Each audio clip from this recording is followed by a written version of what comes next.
Greetings and welcome to the Halloween edition of the Sliders Review. And I'm here today to talk to you about The Strain, Season 1, Episode 1. The Strain is a very interesting take on vampirism.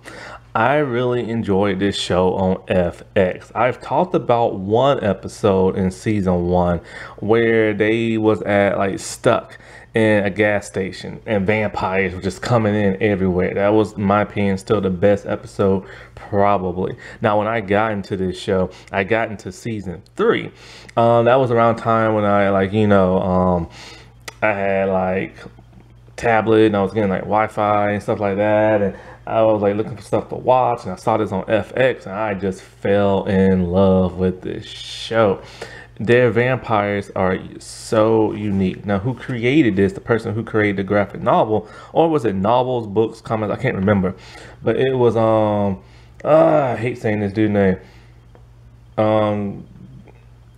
Okay, his last name is Del Toro. Crap. Is it Guillermo del Toro? I don't know. I can't say that dude's name. The dude who did Blade 2. I can't say this dude's name. My tongue just don't roll like that, people. All right. I can say it in my head. It just can't come out my mouth. I get tongue-tied and stuff. Anyway, his vampires in here are very similar to the ones in Blade. Instead of their cheeks and jaws opening up, their mouths just stay shut, but they have the facial look of them, the bald heads, the pale skin, and they stick their tongues out really long. Now when they stick their tongues out, they stab you in the neck or where part of the body, and they inject you with worms. Nothing, it's thin as a hair, like a horse worm and everything, and all this goop and stuff, and that's how they spread the vampire virus. These worms, they multiply within seconds. They take over your body and they control your mind, and literally the master vampire can see through your eyes and hear through your ears and stuff. It's very interesting. They are literally unstoppable.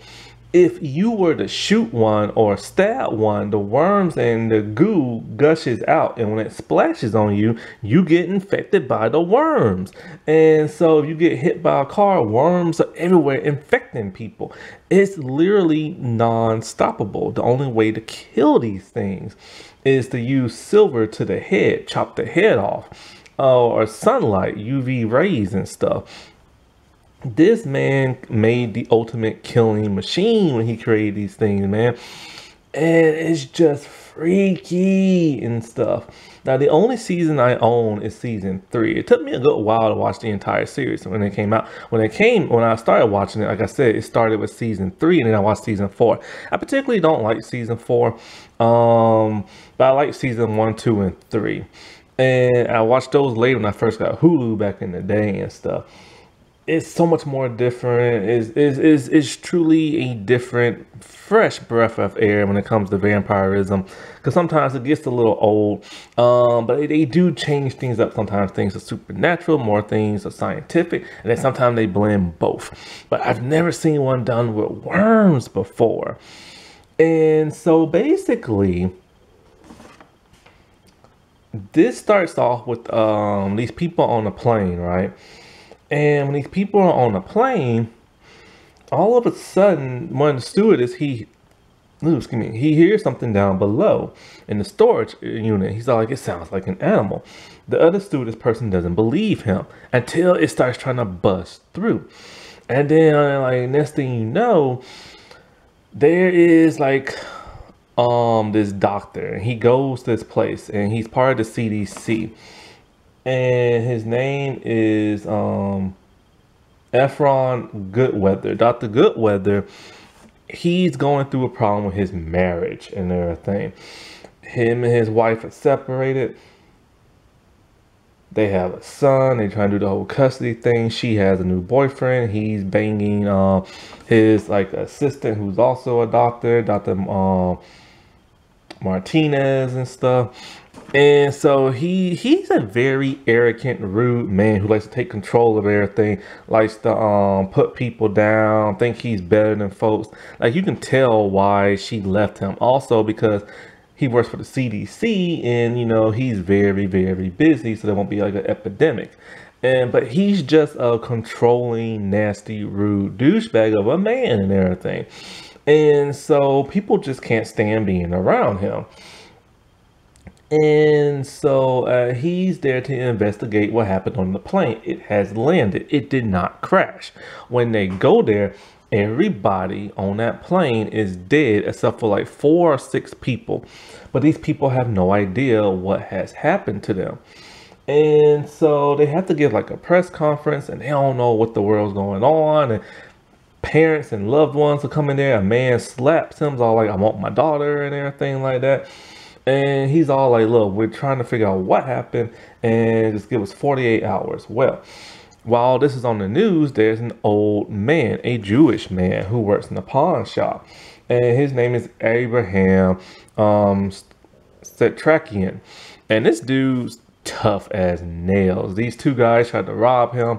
He twists that man back, took a knife, like, look, man. He gives a long speech about what he's going to do and how he's going to do it to this guy's wrist with a knife. And his partner has like a gun. He's all like, I know you got a gun, and before you can even reach that and fire off a round, I'm going to like cut your like friend and this and that, and your friend's going to do this and blah, blah, blah, blah, blah, blah, blah. He's all like, so you just better be smart. Take your gun out. Give me the gun. You can keep the bullets if you want, but then y'all get the freak nuts out of my building and stuff, because you are not going to steal from me, or at least money, that is. So they do it, but then one of them steals like a clock. And so because of this, he says he loves to collect silver. There's a reason. He goes in the back. He gets a sword out. This sword is unique.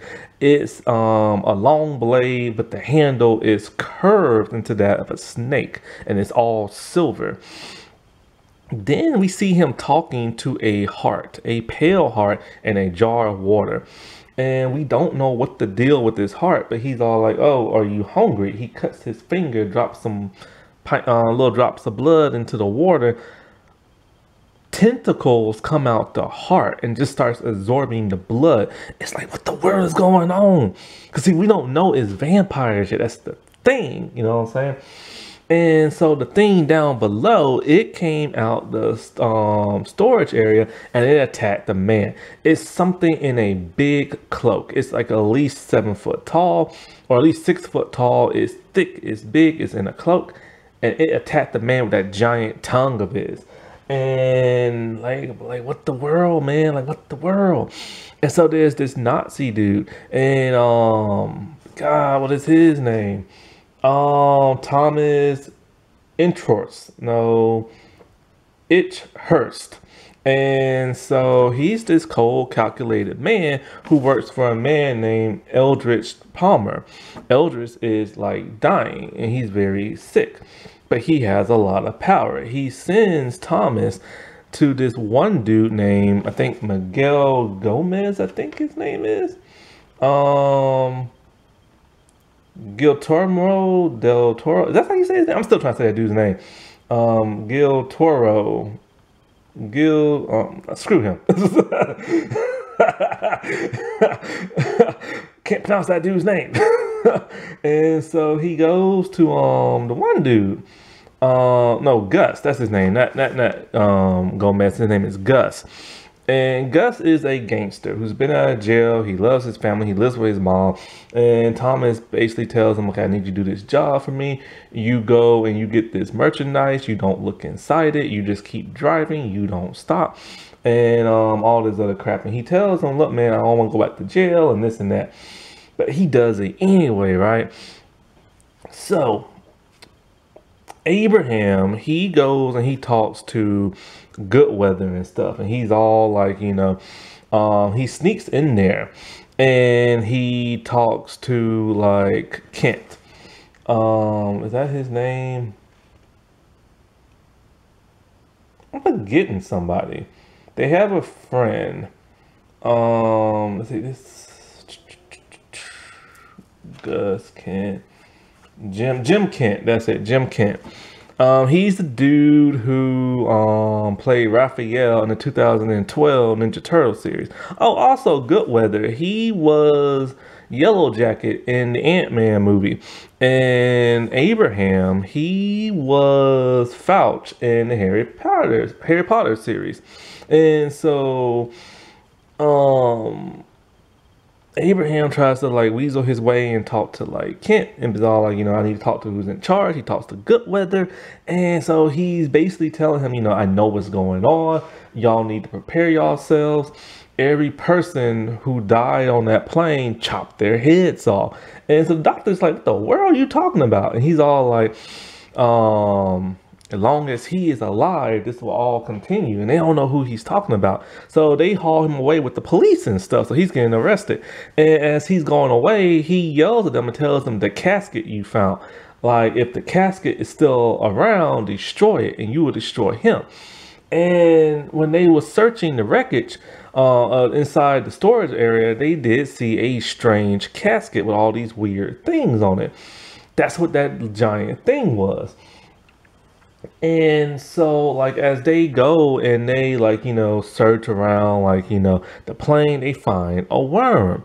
And they all like, okay, whatever this virus thing that's going around, it's not airborne. It's just from, like, a little teeny tiny animal and stuff, right? And so they call the person at the morgue, and he's all like, every person that died, all these corpses, they have a teeny tiny cut in their neck and everything. So he's all like, no animal small enough could even do that. So they don't know what the world's going on. It's like a mystery, because still we don't even really know what's going on. We just saw that big giant figure known as the Master, and that's about it. So they go, and as they investigate, they think to themselves, okay, how did he know about the casket? But then they find soil with some of those worms. So they all like, what the world's going on? So they go back to where the casket is. It's gone. They look at the video footage. They have to slow it down. A shadowy figure picked up a 500-pound, 9-foot long casket. So they seal off the entire airport. No large vehicles can get out. Well, Gus is there with a van. He has the casket. He gets stopped by the police. He's getting ready to shoot his way out. But then Kent lets him leave. And Kent tells him, you tell those people I'm done working for y'all. He is a mole and everything. And so, like, now I don't feel bad when he, like, when bad stuff starts happening to him and stuff. And so, like, we find out that Abraham, when he's in jail, he was a Holocaust survivor. He had those tattoos on his, like, forearm. And then it happens. The dude at the morgue, some worms start to get on his hands. He's freaking out. He's trying to take them off as much as he can. Now, when they used a UV light, they saw that there's tons of goop in everything. Remember when I said he examined, like, the bodies? Well, he cut one open and he showed it to Goodweather and stuff. The blood has transmutated itself. It went from, like, see, blood inside your body is actually white. The moment it hits, like, oxygen, then it turns red. So, but when it comes out, instead of coming out red, it's mushy and pussy and goopy and white. And then inside it is worms and stuff. Those worms got on the morgue dude. So he's freaking out. He's trying to get them off. And then all of a sudden, all the corpses in that room get up and they attack him and everything. It was a horrifying scene and stuff like that. It was like, what the world, man? And stuff. Now, with these vampires, at some point, they do start to turn pale. They lose their hair and go bald. And, like I said, they had those long tongues that, like, shoot out, like, the worms and stuff like that. Genius, man. Instead of the whole vampires biting you, their saliva is going and you have to bite them back and drain the blood and stuff like that. I love this so much. That's not the only freaky thing that happens. Remember the guy that slapped the doctor and everything? He's sad, he's heartbroken. He goes back to his house at night. All of a sudden, the door opens. It's his little daughter that died in the plane. she has left the morgue. And she has the pale like skin, she has the dazed look, and you know, she just like looks like, you know, just into space. The dad hugs her. We know what's gonna happen off screen. The vampire apocalypse is literally about to happen. Like I said before, this is a great show. It is on Hulu every season. Go check that out. That wasn't that spooky. Alright, well, I shall talk to y'all later. Bye.